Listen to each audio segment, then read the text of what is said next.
पर्दे पे आती है स्क्रीन पे, वो ये क्रीम लगाओ वो क्रीम लगाओ, जैसे हेमा मालिनी जी की भी एड आती है, तो उससे जो स्क्रीन पे आके जो बोलती है उसको तो सभी माता बहनें फॉलो कर लेती है, लेकिन उसके जो पर्दे के पीछे की जो लाइफ होती है, जो अपने वो घर के ऊपर यूज करती है बेसन का उपटन, वो किसी को नहीं दिखाया जाता। और राजीव दीक्षित जी जो पर्दे की पीछे की लाइफ थी, चाहे कोई भी हो, उसके ऊपर अपनी बातें रखते थे। इसलिए आप कभी भी देखना, किसी भी कारपोरेट कंपनी ने, किसी भी पत्रकार, बड़े बड़े पत्रकारों ने उनको सपोर्ट नहीं किया। क्यों नहीं किया? वो स्वदेशी भारत के लिए, स्वदेशी वस्तुओं का प्रयोग के लिए बोलते थे और आयुर्वेदिक जीवन शैली के लिए बोलते थे। अगर हम आयुर्वेदा की तरफ अग्रसर हो जाएंगे तो एलोपैथी वालों की दुकानें बंद हो जाएंगी। तो ये आप खुद समझदार हो, अभी संक्षेप में बताने की आवश्यकता नहीं है। और दीक्षित जी को सुनना बंद हुआ तो पिछले 6-7 महीनों से मैं जब भी थका हारा घर पे आता हूँ, ड्यूटी से आता हूँ, तो घर के ऊपर मेरे को एक माहौल दिखाई देता है चौपाल के माध्यम से। कभी घर का माहौल राममयी होता है, कभी कृष्णमयी होता है, और कभी घर के अंदर आयुर्वेदा का औषधालय खुला हुआ होता है।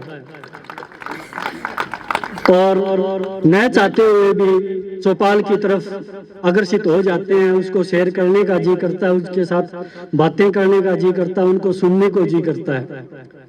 और धीरे धीरे हमारा परिचय हुआ क्रांतिवीर राजीव दीक्षित के स्टार प्रचारक भाई साहब श्री गोविंद जी से,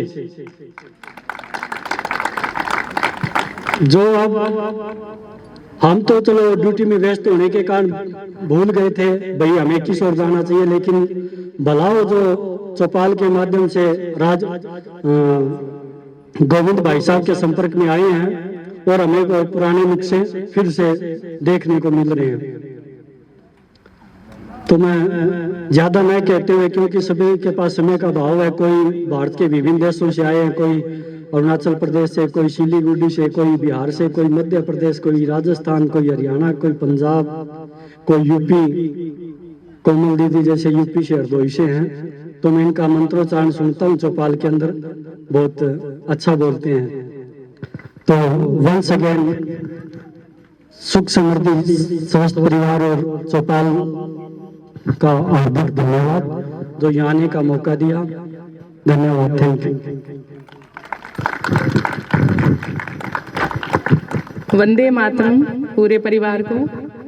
सबसे ज़्यादा मैं मोनिका दीदी और गोविंद भैया का आभार व्यक्त करूंगी कि जीने की दिशा ही बदल दी। 6-7 महीने पहले कुछ सरोज और थी और अब कोई सरोज और है। चेंज हो गया है बिल्कुल हर क्षेत्र में, मान लो घर के माहौल में हो चाहे परिवार में हो। स्वास्थ्य में गड़बड़ी थी काफ़ी, तो बिल्कुल मामूली सी चीज़ दिखने वाली गोखरू और पुनर्वा, जो कि आप साटा घास कहते हैं अपने, और गोखरू ये क्या बांखड़ी, जो कि मुझे पता नहीं था। और भैया ने और दीदी ने मेरा मार्गदर्शन किया, उसका सेवन करते करते मैं इतनी स्वस्थ हो गई कि कहने के लिए अब शब्द ही नहीं है। भैया का बहुत दिल से आभार।